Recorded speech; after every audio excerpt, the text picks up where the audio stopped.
ہمارے ہاں یہ ہوتا ہے کہ ہم پہلے تو یہ پہچان ہی نہیں پاتے کہ اللہ تعالیٰ نے ہمیں کتنی خوبیوں کتنی صلاحیتوں کے ساتھ نوازا ہے، پہچان نہیں پاتے، غور نہیں کرتے۔ لَقَدْ خَلَقْنَا الْإِنسَانَ فِي أَحْسَنِ تَقْوِيمٍ، اللہ نے بڑی بہترین ساخت پر خوبصورت ترین انسان پیدا کیے، لوگوں کو صلاحیتیں دی اللہ تعالیٰ نے۔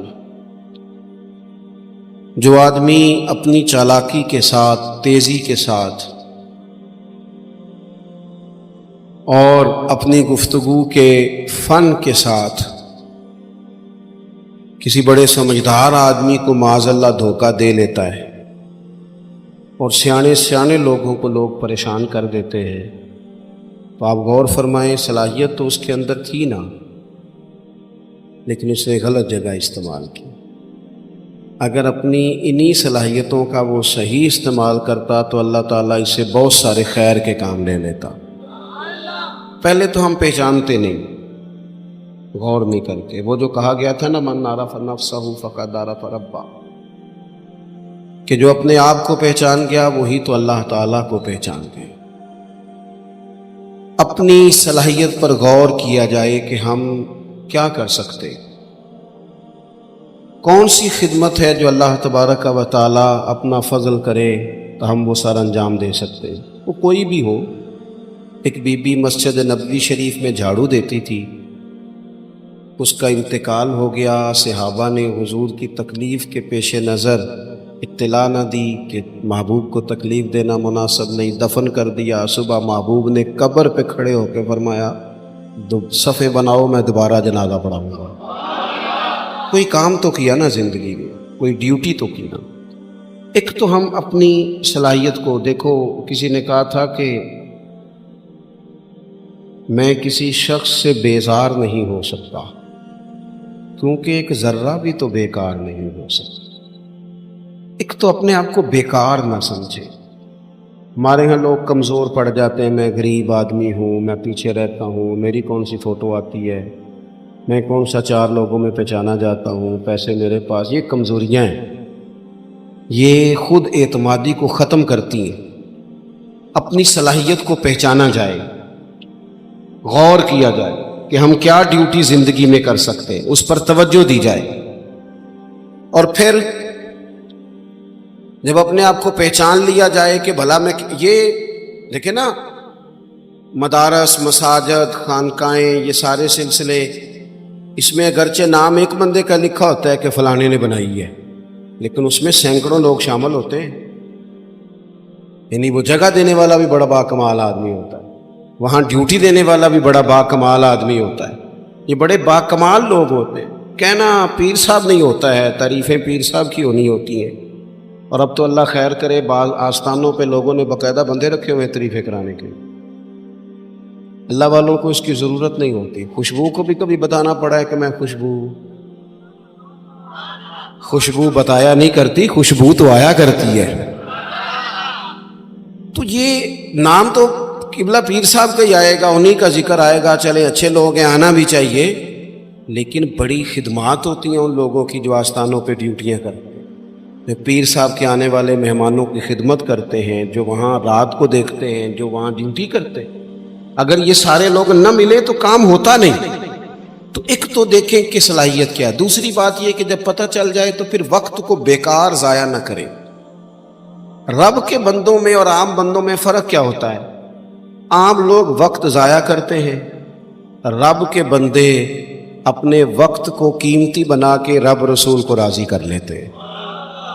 ہمارے اوقات ضائع ہوتے ہیں۔ ڈھیر سارے لوگ ہیں، وہ کہتے ہیں میں بور ہو رہا ہوں، تو میں اکثر کہتا ہوں کہ بور ہونے کے لیے بھی تو ٹائم چاہیے نا۔ ہمیں تو ٹائم ہی نہیں ملتا، بھلا کس وقت بور ہو، ٹائم ہی نہیں ملتا۔ وہ جناب آپ پوچھیں کسی آدمی سے کہ یہاں کیوں کھڑے ہو، کہتے ہیں میں ٹائم پاس کر رہا ہوں۔ میرا کئی دفعہ دل کرتا ہے پوچھنے کو کہ آج آپ نے ایک سپارہ قرآن پاک کا پڑھا ہے؟ محبوب تو پوچھتے تھے نا صحابہ سے صبح کہ آج کسی نے جنازہ پڑھا ہے، مسکین کو کھانا کھلایا ہے، آج فلاں آدمی نے کوئی نیکی کی، محبوب سوال کرتے تھے۔ تو ٹائم پاس کر رہا ہوں جی، بھی اتنا ٹائم آیا کہاں سے جسے پاس کرنا پڑا؟ بعضوں کا 1 منٹ ٹھہرنا میں آیا، او بھائی 1 منٹ میں 3 دفعہ سورۃ اخلاص پڑھی جا سکتی ہے اور پورا قرآن پاک پڑھنے کا ثواب ہے۔ آپ نے 1 منٹ کو ایسے سمجھ لیا ہے وقت کا ضیاع۔ یہ بہت سارے لوگ ہیں جو تبصرے کرتے، فارغ ہیں، کام کوئی نہیں، اس پر بھی تبصرہ، اس پر بھی تبصرہ، اس کی بھی بات کرو۔ بھائی اتنا تو ٹائم ہی نہیں ہے کہ آپ اس کی بات کریں، اتنا کہاں سے وقت آیا؟ نبی پاک علیہ الصلوۃ والسلام نے فرمایا، میں سیاستہ میں حدیث موجود ہے، فرمایا جب صبح سورج طلوع ہوتا ہے تو دن جب چڑھتا ہے تو دن اعلان کرتا ہے، وہ دن اعلان کرتا ہے کہ لوگوں میں آج آیا ہوں، آج کے بعد دوبارہ نہیں آؤں۔ اگر جو کام تم نے کرنا ہے وہ آج کر لو، میں آج آیا ہوں، آج کے بعد دوبارہ۔ آج 10 ستمبر کو جس بندے نے سارا دن قرآن پاک نہیں نہ کھولا، یہ اس سال کا 10 ستمبر اسے دوبارہ نہیں ملے گا زندگی۔ جس نے آج صبح سے ایک دفعہ بھی، میں اکثر کہتا ہوں نبی پاک علیہ السلام نے سارے دن اور ساری راتیں امت کو یاد کیا، اور سارا دن ہی گزر گیا، امت نے ایک بار بھی درود و سلام نہیں کرا۔ سارا دن ہم نے بہت ساری خیر کر سکتے تھے، اچھا مشورہ دے سکتے تھے، کوئی بات سیکھ سکتے تھے، لیکن وقت ضائع کرتے۔ اپنے اوقات کو مرتب کریں۔ ہمارے بزرگوں کے ٹائم مرتب تھے، طے تھے۔ امام بخاری اگر ہماری طرح ہوتے تو قرآن مجید کے بعد ایک صحیح ترین کتاب ہمیں دے پاتے۔ امام مسلم کا بھی اگر وہی حال ہوتا جو آج ہمارا ہے، ڈھیروں لوگ ہیں جنہوں نے بخاری پڑھی نہیں، پڑھی مسلم شریف کو پڑھا نہیں، اور انہوں نے کتنی محنت کر کے احادیث پر گفتگو کر فرق نکال کے کہ یہ حسن ہے، یہ ضعیف ہے، یہ صحیح ہے، یہ متواتر ہے، انہوں نے ہمارے سامنے رکھی۔ اعلیٰ حضرت فاضل بریلوی نے 1000 کتاب لکھی ہے۔ کتنی؟ اور کتاب ایسی نہیں کہ وہ مطلب کانٹ چھان کے کتاب بنا لی ہو، وہ جس سمت آ گئے ہیں سکے بٹھا دیے۔ کام ان لوگوں کا مرتب تھا، ان کے وقت میں برکت تھی۔ حضرت عمر بن عبدالعزیز رحمۃ اللہ علیہ سے ایک دن ان کے خادم سے آپ نے کوئی کام کہا تو کہنے لگا حضور یہ کام کل کر لیں گے۔ تو آپ فرمانے لگے یہ کام اگر کل کریں گے تو جو کام کل کرنے ہیں وہ کب کریں گے؟ ہمارے ڈھیر سارے لوگ ہیں جنہوں نے ابھی تک طے ہی نہیں کیا۔ آپ نماز نہیں پڑھتے، کہتے ہیں بس میں حج کا رہا ہوں، شروع کرنی ہے۔ تو اگر حج پہ نہ جا سکے خدا نخواستہ، اللہ معاف کرے، تو پھر نماز پڑھنی نہیں ساری عمر۔ میں وہ بچوں کی شادی کر لوں پھر میں ٹھیک ہی ہوں۔ تو اگر ایسا وقت آیا ہی نہ، خدا نہ کرے، تو پھر کیا پڑھنی نہیں؟ میں بہت سارے لوگوں سے کہتا ہوں داڑھی شریف رکھ لو، کہتے ہیں میں آج نیک نہیں۔ تو میں نے کہا داڑھی کی قسم ہی اٹھانی تھی، بس نیک ہونا تو رکھنی ہے، روٹی کی اٹھاؤ نا کہ جب تک نیک نہیں ہونا کھانی نہیں، یہ کرو نا بات۔ باقی سارے کام چل رہے اور اس پر آپ کسی کو توجہ دلائیں، بلکہ بعد میں چھوٹی رکھی بھی ہوتی ہے۔ تو میں کہتا ہوں چھوٹی والے کو بھی تو لوگ مولوی کہتے ہیں ہمیں، تو اسے پوری کر، اپنی مرضی کی کیوں رکھتا ہے؟ رب رسول کی مرضی کی رات۔ کام جو کرنا ہے اسے شروع کیا جائے، جو ڈیوٹی کرنی ہے اسے ہمارے ملک میں رواج بنا دیا گیا ہے۔ کام نہ کرو ویسے کرو، کام نہ کرو کیچڑ اچھالو۔ یہ دیکھو نا کتنی تکلیف ہے سیلاب والوں کو، کتنی تکلیف ہے۔ ہمارے وہاں دوست موجود ہیں، اپنی ہمت کے مطابق کام کر رہے ہیں، میں خود بھی وہاں حاضر ہوا تھا۔ اب وہ کہتے ہیں کہ جلدی امراض ہونے لگے، یعنی ایک طرف وہ بندہ ہے جو نخرہ کر رہا ہے کہ یہ روٹی میں نے نہیں کھانی، یہ سالن لے جاؤ، اور دوسری طرف ماں کے کہتی ہے کہ صرف میرے بچے کو زخم ہو گئے ہیں، کیڑے کھڑے ہیں پانی میں، جلدیں پھٹنے لگی، صرف دوائی چاہیے۔ تو کیا رب کریم نے حساب نہیں لینا؟ چلے مہربانی کرتے، وزیروں نے تو نہیں جانا تھا، پیر ہی ایک دورہ کر آتے، تھوڑی سی توجہ کر لیتے۔ کیا یہ محبوب پاک کو راضی کرنے کا طریقہ نہیں؟ کیا حضور نے فرمایا نہیں جو میری امت سے محبت کی جس نے اسی نے مجھ سے محبت کی؟ کیا فرمایا نہیں جب میری امتی کو تکلیف ہوتی ہے تو مجھے تکلیف ہوتی ہے؟ یہ کام نہیں خیر کا؟ خدا کے بندے تو ہیں ہزاروں، بنوں میں پھرتے ہیں مارے مارے، میں اس کا بندہ بنوں گا جس کو خدا کے بندوں سے پیار ہوگا۔ اپنے اوقات کو مرتب کریں۔ ہمارے ہاں مزاج نہیں کام، یہ دیکھیں نا جلسے ہو رہے ہیں، آ رہا ہے فلانا، جا رہا ہے، یہ ہو رہا ہے، اور سب سیاسی جماعتیں اللہ ماشاءاللہ جتنے خرچے یہ ان کاموں پہ کرتے ہیں نا، اس سے آدھے خرچے اگر کریں آپ گاڑیاں سجا رہے ہیں، فلان ہو رہا ہے، پجاروں نکلی ہوئی ہیں، فلاں کام ہو رہا ہے، اور دوسری طرف حال یہ ہے کہ لوگ چار پہیاں کھڑی کر کے ان کے اوپر چادریں ڈال کے اپنی بیٹیوں کو چھپائے بیٹھے. نہ ادھر ادھر کی تو بات کر، یہ بتا کہ قافلہ کیوں لٹا، مجھے رہزنوں سے غرض نہیں، تیری رہبری کا سوال ہے. تھوڑا سا توجہ دینے کی ضرورت ہے کہ ہم ترجیحات ہماری کیا ہیں، ہم اصل میں کرنا کیا چاہ رہے ہیں، ہمارا رستہ اور سفر کیا ہے. وہ ایک علاقے میں نا، بلکہ یہ میر پور جب ایک دفعہ تاریخ بتاتی ہے کہ سارا کسی حادثے سے ٹوٹ گیا تھا، تو ایک آفیسر کہتے ہیں میری یہاں ڈیوٹی تھی، کیونکہ شہر سارا ہی ایک دفعہ الٹ پلٹ ہو گیا تھا، تباہ ہو گیا تھا. تو میں نے دیکھا ایک بوڑھا شخص اور اس کی بیوی 2 بوریاں گدے پہ رکھے ہوئے آ رہے ہیں. میں نے آگے بڑھ کے سلام لی، بابا جی کدھر جا رہے ہو؟ کہنے لگے پوچھنا تھا وہ بیت المال کا دفتر کہاں ہے، کہاں جہاں خزانہ جمع کرایا جا رہا ہے. تو میں نے کہا بابا جی میں ہی ہوں دفتر کا آفیسر، آپ نے کیا جمع کرانا ہے؟ تو کہنے لگے میں نے اور میری بیوی نے کانپتے اور بوڑھے ہاتھوں سے محنت کر کے یہ کچھ سونا چاندی ملبے کے نیچے سے نکالا ہے، بیت المال میں جمع کرانا ہے. میں نے کہا بابا سارے لوگ گھر لے جاتے ہیں، آپ بیت المال میں لے آئے. کہنے لگے پتر شہر سارا ٹوٹ گیا، یہاں ہمارے بزرگوں کی قبریں ہیں، ہم تعاون کرنا چاہتے ہیں ہمارا شہر پھر سے آباد ہو جائے. شہر آباد ہوں گے تو گھر بھی انشاءاللہ بانی جائیں. وطن جب رہتے ہیں نا تو پھر سارے کام ہی چلتے رہتے ہیں، لیکن آپ پرواہ ہی نہ کریں، وقت کو ضائع کریں اور فضول ابحاث میں ٹائم ضائع کریں، کوئی معنی نہیں. آپ دیکھیں نا نبی پاک صلی اللہ تعالیٰ علیہ وسلم نے فرمایا وہ بہترین مسلمان ہے جو لا یعنی باتیں چھوڑ دے، بے مقصد باتیں زندگی میں چھوڑ دے، بس با مقصد باوقار پتے کی بات زندگی میں کریں، وقت کو ضائع نہ کریں. اور جن لوگوں نے اپنا وقت مرتب کیا، کام کیا، ڈیوٹی کی زندگی میں، حضرت عمر بن عبدالعزیز کی عمر 39 سال ہوئی ہے، پوری 40 نہیں.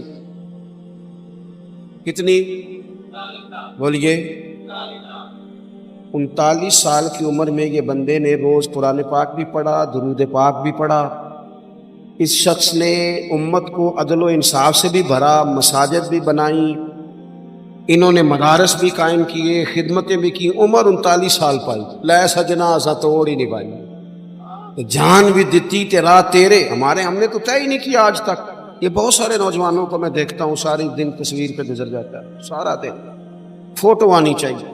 اور قوم نا زیادہ تر اللہ ماشاءاللہ بالخصوص نوجوان نسل ہواؤں میں زندہ ہے، خوابوں میں زندہ ہے، موبائل کے اندر زندگی گزار رہے ہیں. زندگی کے دکھ کچھ اور ہیں، کرب کچھ اور ہیں، تکلیفیں کچھ اور ہیں، سمجھنے کی چیزیں کچھ. جب دوائی کی ضرورت ہو تو پھر گوشت سے پیٹ نہیں بھرا جاتا، پھر دوائی ہی کھانی پڑتی ہے. ترجیحات اور ہیں، ہمیں اور طرف بڑھنا ہے اپنے آپ. اور جب بندہ مرتب زندگی گزارتا ہے نا، جس مقصد کے لیے رب کریم نے اسے بھیجا، الذی خلق الموت والحیات لیبلوکم ایکم احسن عملا، جب وہ بہترین عمل کرتا ہے تو پھر وہ کافر کا نظریہ ہے کہ مر جائیں گے تو فنا ہو جائیں، زندگی میں جو موج کرنی ہے کر لو، یہی ہے سارا کچھ. مومن کو تو بتایا گیا ہے کہ تو یہاں قیدی ہے، تیری یہاں زندگی رب چاہی گزار، دنیا میں اللہ رسول کی مرضی پہ چل. قیامت کے دن اللہ تبارک و تعالی جنت میں تجھے ساری نعمتیں عطا فرما دے گا. یہ کووڈ-19 کے دن تھے نا، تو مجھے ایک سرکاری ادارے میں مدعو کیا گیا ہے. کہنے لگے جی خوف پڑا ہے میرے، کرونا سے ڈرتے ہیں. بعض لوگ تو ایسے ہیں جو کسی جگہ ہاتھ، یہ ٹینشن بڑی سوار ہوتی ہے. ایک صاحب میرے سامنے بیٹھ کے کہنے لگے جی مجھے تو زیادہ لوگ جمع ہو جائیں تو گھٹنوں میں لگ جاتی ہے، تو یہ قبر میں تو میں تو بڑا خوف کھاتا ہوں. تو میں نے ان سے کہا قبر کھڈا ہے، گڑھا ہے، دوزخ کے گڑھوں میں سے گڑھا ہے، نبی سے صحیح موجود ہے، بات بالکل ٹھیک ہے، لیکن قبر کی ایک دوسری حالت بھی ہے جو بندہ مومن کے لیے. آپ کا جو خیال ہے نا سانس کیسے آئے گی، چاروں جانب سے بند ہے، تو جو رب ماں کے پیٹ میں بندے کو سانس کے لیے موقع دیتا ہے نا، اور اگر کوئی اس سے بھی زیادہ آسان بات سمجھنا چاہے تو انڈا چاروں جانب سے بند ہوتا ہے،